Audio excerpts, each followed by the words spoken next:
Good morning students. Last turn पर हम लोगों ने सॉलिड स्टेट चैप्टर फिनिश किया था और उसके हमने कुछ क्वेश्चंस आपको एज ए असाइनमेंट हमने भेजे थे। वो मुझे उम्मीद है कि आप लोगों ने सॉल्व किया होगा और जो नहीं सॉल्व हो पाए हैं वो आप हमसे पूछ लोगे। आज हम लोग अपना आगे का chapter that is chapter number 2 and the name of chapter number 2 is solution. तो सोल्यूशन हम लोग स्टार्ट करने जा रहे हैं। सोल्यूशन में सबसे पहले सोल्यूशन की definition. A solution is homogeneous mixture of two और more than two components dispersed on a molecular scale. Solution एक ऐसा होमोजेनियस मिक्सचर है जिसमें दो या दो से ज़्यादा कंपोनेंट, उनके जनरली जो मॉलिक्यूल्स हैं वो क्या होते हैं, आपस में मिक्स हो जाते हैं, डिस्पर्स हो जाते हैं, फिजिकली मिक्स हो जाते हैं और एक सिंगल स्टेट में प्रेजेंट होते हैं।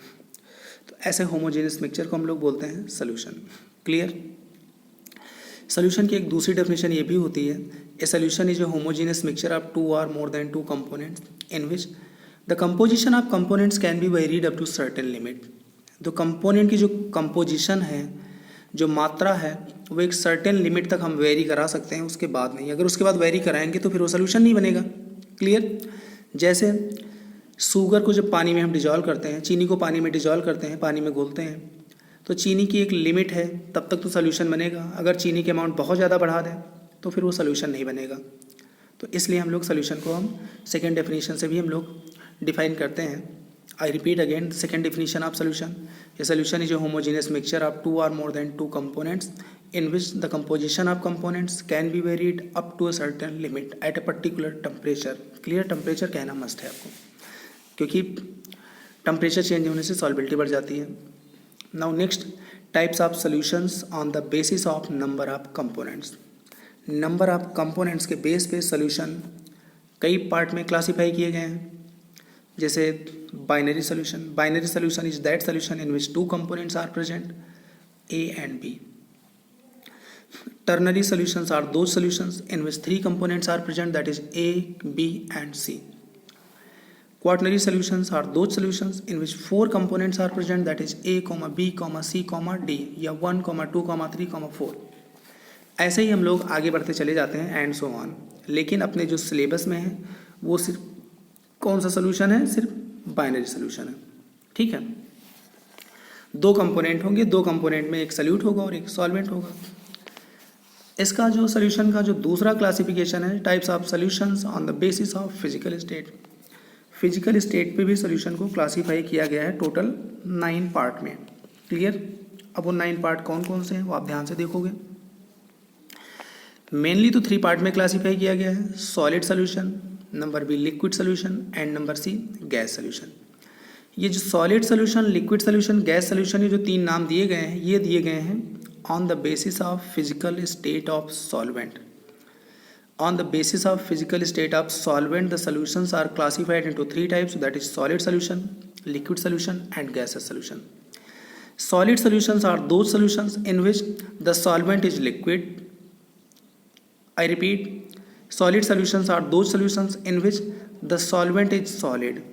solvent क्या होगा, solid होगा। Clear। and solute may be solid, may be liquid and may be gas।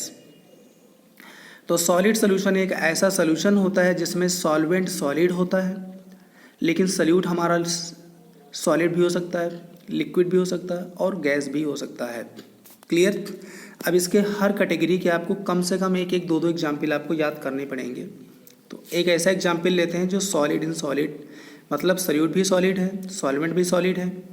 इसके एग्जाम्पल हैं जैसे copper dissolve in gold. Copper gold का हमारा एलॉय होता है, मिक्स होता है, या गोल्ड प्लस सिल्वर मिला दिया, ठीक। या कॉमन में हम इनको एलॉयज बोल सकते हैं। एलॉयज में जनरली 2 या 2 से ज़्यादा मेटल्स होती हैं जो कि फिजिकल स्टेट सबकी सॉलिड हो जाती है, होमोजीनियस।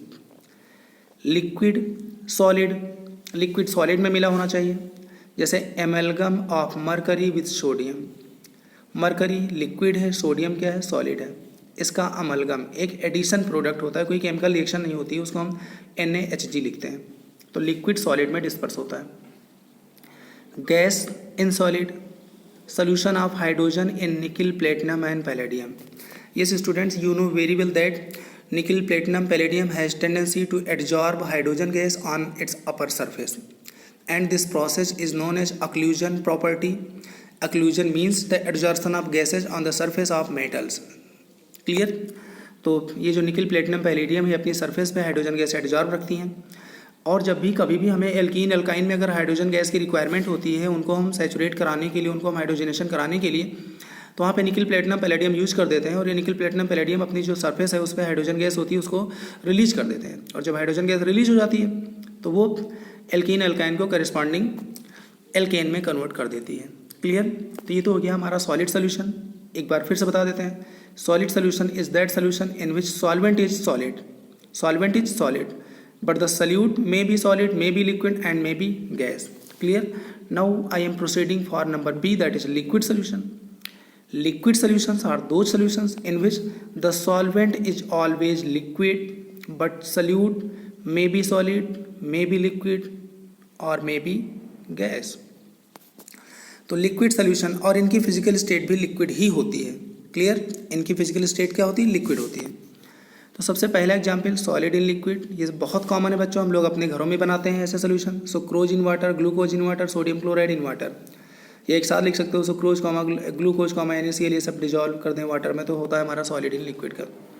सेकंड है लिक्विड इन लिक्विड, ये भी हम लोग बहुत मिलाते हैं, जैसे इथेनॉल प्लस वाटर है, मीथेनॉल प्लस वाटर है, वाटर प्लस मिल्क है, वाटर नहीं H2SO4 in water, HCl in water, ये सारे एग्जाम्पल किसके हैं? लिक्विड सोल्यूशन के। Clear? Gases in liquid, gas liquid में O2 इन वाटर, ऑक्सीजन को अगर वाटर में डिजॉल्व ऑक्सीजन होती है तो क्या किसका एग्जाम्पल है? Gas in water. क्लियर? आपको याद रखना है ऐसी गैसेज हमें वाटर में नहीं मिलाना है जो लास्ट में पानी में मिलने के बाद कोई कंपाउंड बना दें, कोई केमिकल रिएक्शन मिला दें, कोई केमिकल रिएक्शन बना दें, उसको हम लिक्विड सोल्यूशन नहीं बोलेंगे। क्लियर? तो इसलिए जैसे CO2 इन वाटर है, CO2 इन वाटर में मिलाओगे तो H2CO3 कार्बोनिक एसिड बन जाएगा जो कि केमिकल चेंज है। सोल्यूशन जब बनता है तो कंपोनेंटों में सिर्फ फिजिकली चेंज होता है, केमिकल कोई चेंज नहीं होता है, सिर्फ फिजिकली मिक्स होते हैं। क्लियर? ये याद रखना है। अमोनिया पानी में मिला देंगे घुल तो जाएगी, लेकिन वो अमोनियम हाइड्रोक्साइड एक कंपाउंड बन जाएगा, तो कंपाउंड ना बने। ठीक है? सोल्यूशन में दोनों कंपोनेंट फिजिकली मिक्स हो जाए, कोई नया कंपाउंड ना तैयार हो। नंबर C हमारा गैसियस सोल्यूशन है। Gaseous solution is that solution in which the solvent is always gas and solute may be solid, may be liquid and may be gas. Clear? ये आपको याद रखना है। तो इसका best example solid in gas, जैसे camphor vapour in nitrogen gas. Camphor vapour को nitrogen gas में अगर हमने पास कर दिया तो ये सॉलिड इन गैस का एग्जाम्पल हो गया। लिक्विड इन गैस का chloroform vapours mixed with nitrogen gas, chloroform की जो वेपर्स होती हैं वो नाइट्रोजन गैस में मिक्स हो जाए तो ये क्या हो जाएगा? Liquid in gas. Gas in gas के बहुत सारे बच्चों एग्जाम्पल है, जैसे मिक्सचर ऑफ N2O2, ठीक है, H2, तो ये सभी क्या हैं? CO2 प्लस N2 का मिक्सचर, मतलब वो गैसें जो है आपस में केमिकली नॉन रिएक्टिंग हों बस, तो उनका जो मिक्सचर होगा उसको हम क्या कहलाएंगे? गैसियस सोल्यूशन या गैस सोल्यूशन। क्लियर? अब यहाँ पे कंपोनेंट सोल्यूशन में जो होते हैं उनके दो नाम होते हैं, एक हमारा होता है सल्यूट और एक हमारा होता है सॉल्वेंट। तो सल्यूट और सॉल्वेंट को किसी भी सोल्यूशन में कैसे हम क्लासीफाई करेंगे, कैसे बताएंगे कि कौन सा सल्यूट है कौन सा सॉल्वेंट है, इसके कुछ यहाँ पे कुछ रूल्स यहाँ पे दिए गए हैं, उस रूल को हम लोग फॉलो करके हम लोग सल्यूट और सॉल्वेंट किसी भी सोल्यूशन में बता सकते हैं। जैसे नंबर A हमारा है अमाउंट मेथड से बता सकते हैं, नंबर B हमारा फेज मेथड से बता सकते हैं। अमाउंट मेथड में सीधी सीधी बात, substance which is in larger proportion by mass is solvent, ऐसा कंपोनेंट जो मास के व्यू में ज़्यादा हो, उसकी मात्रा ज़्यादा हो, वो सॉल्वेंट होता है। And which is in lesser proportion is solute, और जिसकी अमाउंट या मात्रा या मास कम हो क्या है? सल्यूट है। फेज मेथड मतलब उसकी फिजिकल स्टेट्स हम कैसे पता लगाएंगे? तो the component whose phase similar with solution is solvent and other component is solute, ऐसा कंपोनेंट जिसकी फेज या उसकी भौतिक अवस्था सॉल्यूशन की अवस्था के समान हो, जिस अवस्था में सॉल्यूशन हो उसी अवस्था में वो कंपोनेंट हो, तो वो कंपोनेंट सॉल्वेंट कहलाएगा, और दूसरा क्या कहलाएगा? सल्यूट कहलाएगा। इसका बच्चों बेस्ट एग्जाम्पल देखो यहाँ पे, ठीक है। जैसे मान लिया हमारे पास a solution of sugar in water. अब sugar in water, the phase of water liquid है, is similar to solution, solution भी लिक्विड है। शुगर और वाटर में शुगर सॉलिड है, वाटर लिक्विड है, और सोल्यूशन भी लिक्विड है। तो सोल्यूशन की लिक्विड अवस्था दोनों कंपोनेंट में से किससे मैच कर रही है? वाटर की अवस्था से, जो कि वाटर भी लिक्विड है। तो यहाँ पे वाटर यहाँ पे क्या होगा? सॉल्वेंट होगा, और शुगर क्या होगा? सल्यूट होगा। Hence it is solvent and sugar is solute, और शुगर क्या है? यहाँ पे सल्यूट है। एक दूसरा भी एग्जाम्पल है, copper sulphate in solid state whenever dissolve in water then it crystallises in the form of copper sulfate pentahydrate in solid state. Here physical state of copper sulfate pentahydrate is similar with copper sulfate. ये जो copper sulphate pentahydrate हमारा solution बना है solid है, और इधर ये भी सॉलिड है, ये लिक्विड है। तो सॉलिड सॉलिड ये सोल्यूशन से ये कंपोनेंट मैच कर रहा है फिजिकल स्टेट में, तो फिजिकल स्टेट में मैच कर रहा है तो ये सॉल्वेंट होगा और ये क्या होगा? सल्यूट होगा। तो इसलिए यहाँ पे इसलिए कहा गया है copper sulphate solid is solvent and water is solute. तो ऐसा ज़रूरी नहीं कि वाटर हमेशा हर जगह सॉल्वेंट हो, ये कभी कभी सल्यूट का भी काम करता है, जो कि बेस्ट एग्जांपल आपके सामने यहाँ पे हमने बता दिया हुआ है। क्लियर? अब इसके बाद solutions of solid in liquid. आपके यहाँ मैंने अभी आपको बताया कि इस चैप्टर में दो तरह के सोल्यूशन पढ़ेंगे। बाइनरी सोल्यूशन जिसमें सिर्फ दो ही कंपोनेंट हो, और बाइनरी में भी जनरली आप यहाँ पे सोल्यूशन पढ़ोगे तीन। Solution of solid in liquid, solution of gas in liquid, और तीसरा हमारा रहेगा solution of liquid in liquid. Solution of solid in liquid, solution of gas in liquid and solution of liquid in liquid. तो सबसे पहले हम लोग study करने जा रहे हैं solutions of solid in liquid. अब solution of solid in liquid में यहाँ पे एक टर्म आता है सॉल्युबिलिटी। भाई चीनी है, चीनी को पानी में मिला रहे हैं, तो एग्जाम्पल किसका होगा? सॉलिड इन लिक्विड का। अब चीनी की अगर आपसे उसमें सॉल्युबिलिटी पूछी जाएगी, भाई चीनी की सॉल्युबिलिटी वाटर में कितनी है, या चीनी की सॉल्युबिलिटी मिल्क में कितनी है, या चीनी की सॉल्युबिलिटी कोई और सॉल्वेंट हो उसमें कितनी है। तो सॉल्युबिलिटी एक फिक्स अमाउंट होती है, जो एक फिक्स अमाउंट सॉल्वेंट में कम्प्लीटली डिजॉल्व हो जाए पर्टिकुलर टेम्परेचर पे और सैचुरेट सोल्यूशन बना दे। तो क्या होती है? The solubility of a solid in a liquid at any temperature is defined as the maximum amount of solid, जो कि सल्यूट है, इन ग्राम्स, ग्राम में, which can dissolve in 100 gram of the liquid, जो कि solvent है, to form a saturated solution at that particular temperature. उस particular temperature पर saturated solution बना दे। सैचुरेटेड सोल्यूशन का मतलब ये हुआ कि उसमें अब आगे फर्दर सल्यूट उसमें डिजॉल्व ना हो उस टेम्परेचर पे, तब ऐसे सोल्यूशन को हम लोग बोलते हैं सैचुरेटेड, संतृप्त सोल्यूशन। ठीक है। अब इसके बाद factors affecting the solubility of solid in a liquid. किसी भी लिक्विड में सॉल्युबल की जो सॉल्युबिलिटी होती है उस पर कौन कौन से फैक्टर अपना प्रभाव डालते हैं, एक बार उनको हम लोग पढ़ लेते हैं क्योंकि वो बहुत ही ज़रूरी है। तो नंबर ए है हमारा nature of solute and solvent. सबसे पहला तो जो सॉल्युबिलिटी में जो फैक्टर है वो nature of solute and solvent पे है। जैसे यहाँ पे जनरल यहाँ पे पॉइंट लिखा हुआ है लाइक डिजॉल्व्स लाइक, समान जो है समान में डिजॉल्व होते हैं, घुलते हैं। क्लियर? समान समान में घुलते हैं, समान समान में डिजॉल्व होते हैं। दैट इज एन आयनिक और polar compound dissolves in polar solvents and non polar compounds dissolve in non polar solvents. Ionic compound भी एक टाइप का पोलर कंपाउंड ही होता है। पोलर वैसे कोवेलेंट होते हैं, आयनिक हाईली पोलराइज हम लोग बोलेंगे। हाईली पोलराइज जो है वो आयनिक है। तो आयनिक या पोलर कंपाउंड जो होते हैं वो जनरली पोलर सॉल्वेंट में डिजॉल्व होते हैं, और नॉन पोलर जो है वो नॉन पोलर सॉल्वेंट में जनरली डिजॉल्व होते हैं। मैं जनरली की बात कर रहा हूँ, ये ऐसा ज़रूरी नहीं कि हर जगह थ्योरी लगे, बहुत सारे एक्सेप्शन भी है केमिस्ट्री में, वो आपको याद होना जरूरी है। ठीक है, वो भी मैं अभी आपको बताऊँगा। जैसे NaCl हमारा आयनिक है, is more soluble in water, water polar है, और NaCl भी क्या है? आयनिक है। ये सारी चीज़ आपने क्लास 11 में पढ़ा होगा। आयोडीन हमारा क्या है? नॉन पोलर सॉलिड है, is more soluble in alcohol और कार्बन टेट्राक्लोराइड, कोवेलेंट कंपाउंड्स है। कोवेलेंट कंपाउंड दोनों ही हैं, दोनों में कार्बन टेट्राक्लोराइड तो 100% नॉन पोलर है।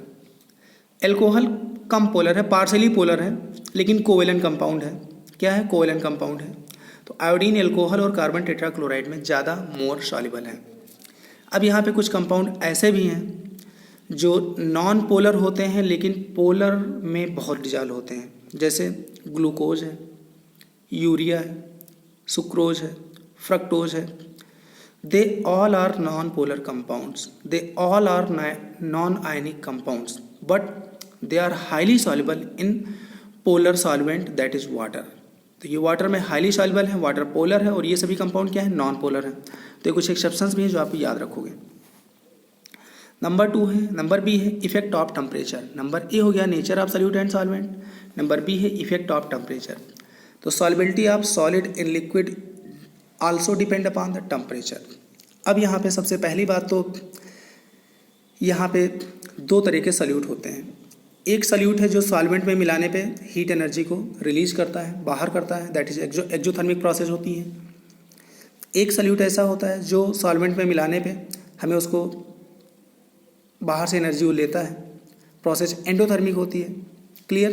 तो दो तरह के यहाँ पे प्रोसेस वाले हैं सॉल्यूट, एक एक्जोथर्मिक वाले और एक एंडोथर्मिक वाले। ठीक, अब इस पे आपको यहाँ पे ली चैटेलियर प्रिंसिपल अप्लाई करना होगा, वो आपको एक बार रिवाइज करना पड़ेगा माइंड में। जैसे सबसे पहली बात तो हमने एग्जाम्पल लिखे हैं, ionic substances whose solubility decreases continuously with increase of temperature. ऐसे सॉलिड जिनकी सॉल्बिलिटी कम होती है कब, टेम्परेचर बढ़ाने पे। उसका रीजन क्या है, the reason is the dissolution is exothermic. इसका रीजन क्या है कि जो डिजोल्यूशन प्रोसेस है, जो घुलने की जो प्रोसेस है वो एक्जोथर्मिक प्रोसेस है। और इनके ये एग्जाम्पल हैं cerium sulphate, lithium carbonate, sodium carbonate, monohydrate, ETC।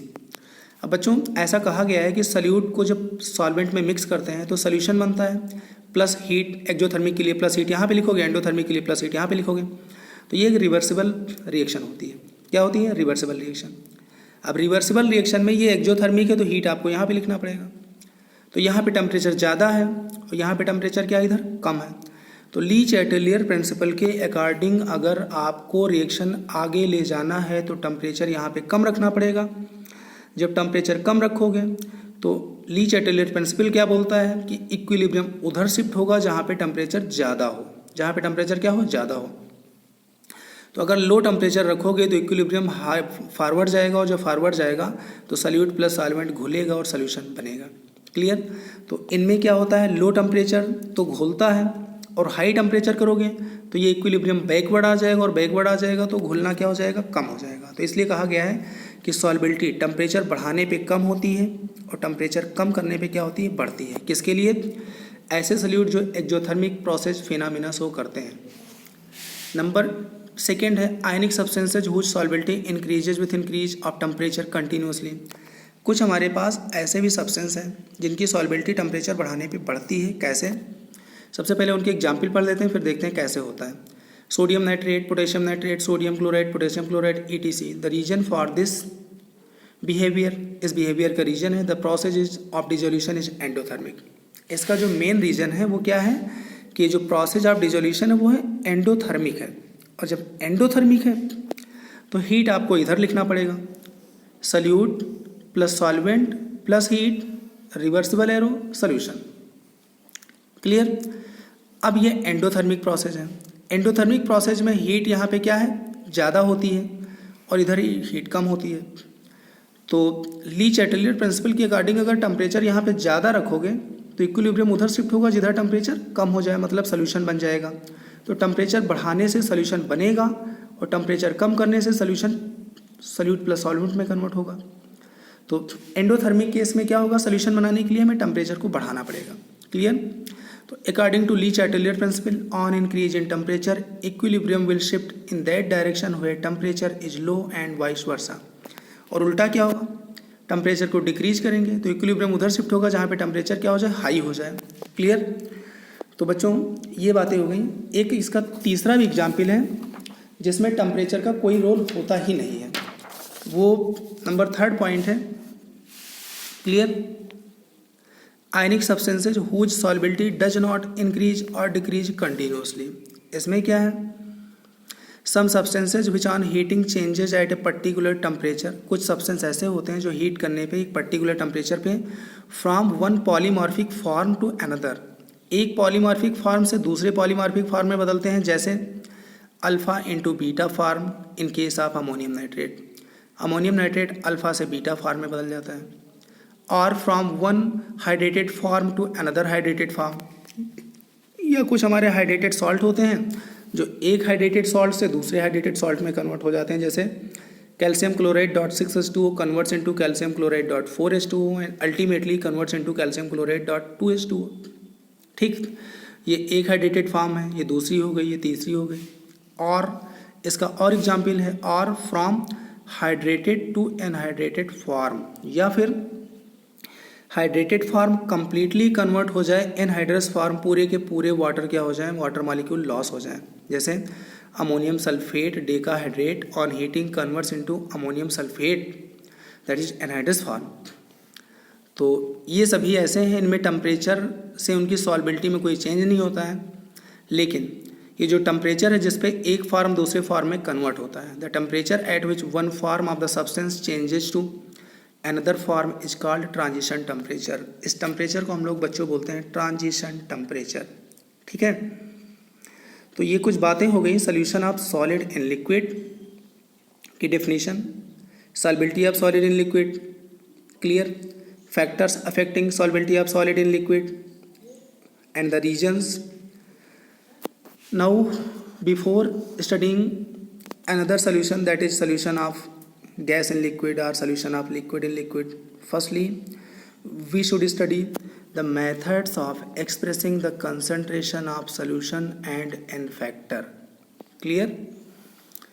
Methods of expressing the concentration of solution and in factor. मान लो हमने कोई सॉलिड का सोल्यूशन बनाया, ठीक है, अब उसमें सॉलिड की क्या कंसनट्रेशन है, तो कंसनट्रेशन को एक्सप्रेस करने के लिए यहाँ पे बहुत सारे मेथड हैं, वेरियस मेथड हैं, तो हर मेथड की हम लोग वन बाय वन स्टडी करेंगे।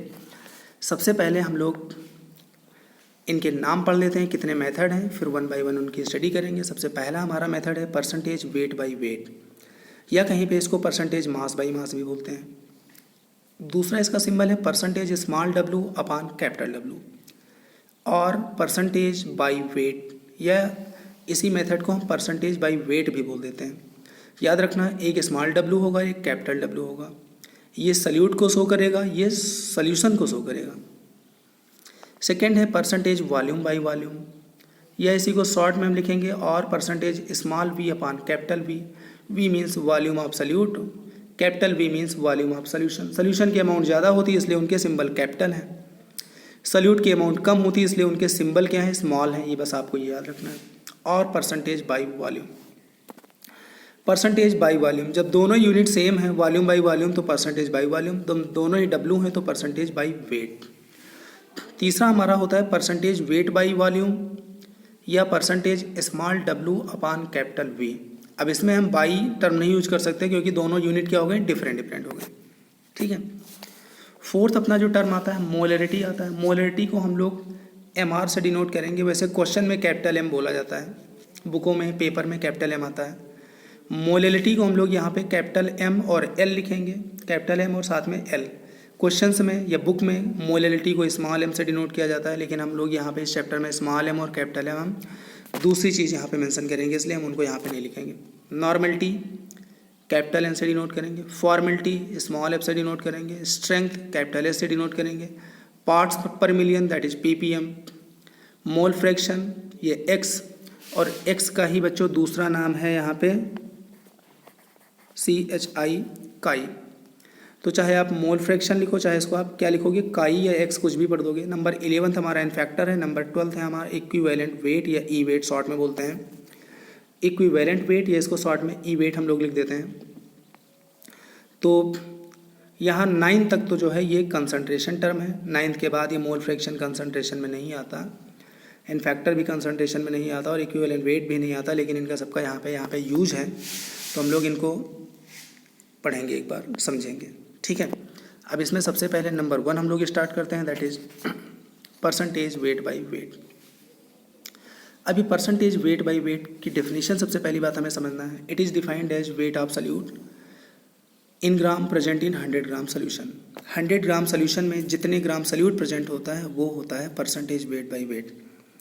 जैसे हमने मान लिया कि x gram salute 100 gram solution में है, x gram salute 100 gram solution में है, तो उसका परसेंटेज वेट बाई वेट क्या लिखोगे, x% small w by capital W, x% small w by capital W।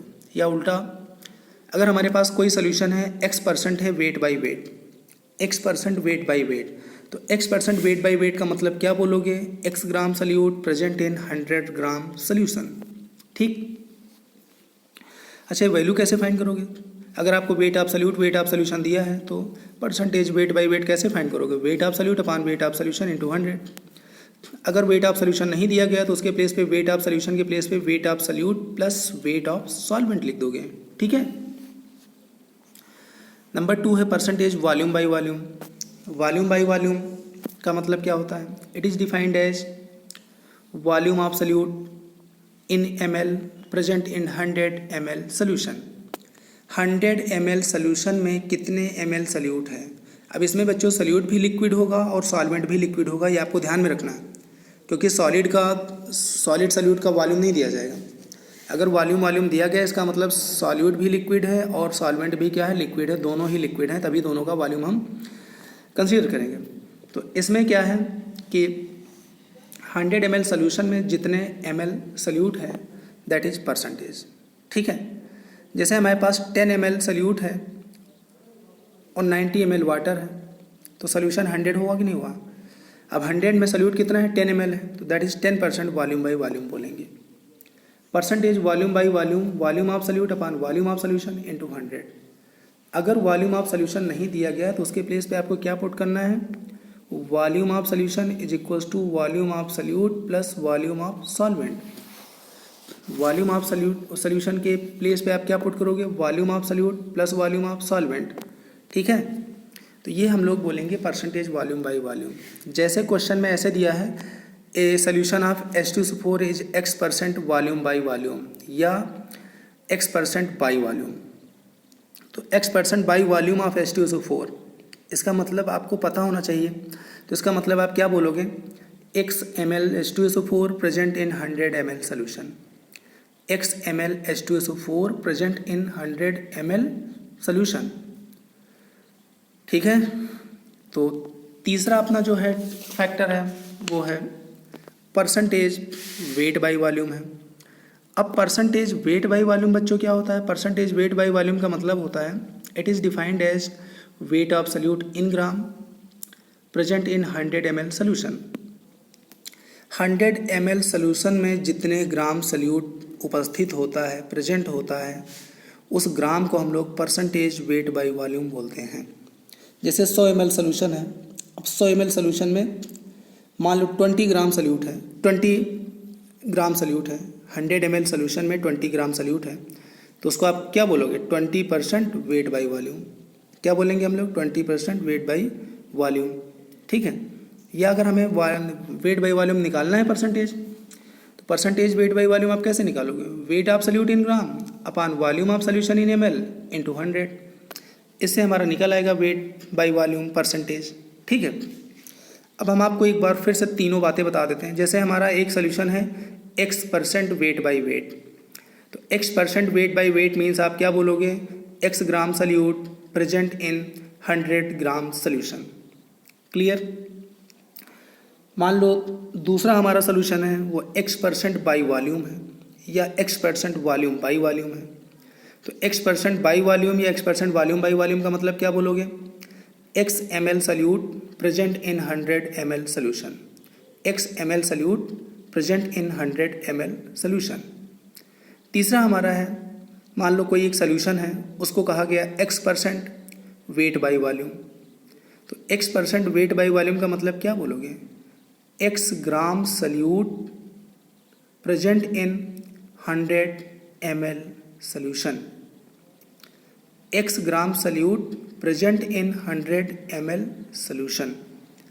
अब अगर आपको वेट ऑफ सॉल्वेंट फाइंड करना है, X ग्राम सोल्यूट 100 ml सोल्यूशन में है, 100 ml सोल्यूशन में X ग्राम सोल्यूट है और सॉल्वेंट कितना है, तो सबसे पहले हमें जो सोल्यूशन का वॉल्यूम दिया गया है, सोल्यूशन का हमें वेट फाइंड करना पड़ेगा। वेट मास, और मास इक्वल्स टू क्या होता है? वॉल्यूम इनटू डेंसिटी होता है। सोल्यूशन की आपको डेंसिटी गिवन होगी, तभी 100 ml को उस डेंसिटी से मल्टीप्लाई करोगे तो सोल्यूशन का मास आ जाएगा ग्राम में, और सोल्यूशन का मास ग्राम में आ जाएगा और उतने ग्राम में X ग्राम सोल्यूट है। तो वेट ऑफ सॉल्वेंट कितना हो जाएगा? Wait of solution minus X, और wait of solution minus X क्या हो जाएगा? वेट ऑफ सॉल्वेंट हो जाएगा। ठीक है। तो इस तरह हम लोग वेट ऑफ सॉल्वेंट फाइंड कर लेंगे। तो बच्चों ये हो गए हमारे 3 परसेंटेज टर्म।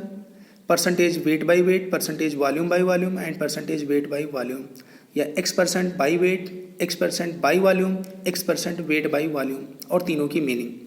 अब इसके बाद जो आगे की कंसंट्रेशन टर्म है बच्चों, वो अपने हम नेक्स्ट वीडियो लेक्चर में पढ़ेंगे। लेकिन आज तक जो पढ़ाया, आज जो लेक्चर में पढ़ाया गया है, इसको आप नोट्स में प्रिपेयर कर लोगे, इनको आप लर्न कर लोगे। कहीं पे कोई डाउट समझ में नहीं आ रहा, कहीं पे कोई फैक्टर नहीं समझ में आ रहा है, तो आप हमसे तुरंत डिस्कस कर लोगे। लेकिन इतनी सारी चीज़ें आपको तैयार होनी चाहिए, आगे हम लोग अपने नेक्स्ट लेक्चर में पढ़ेंगे। Thank you very much.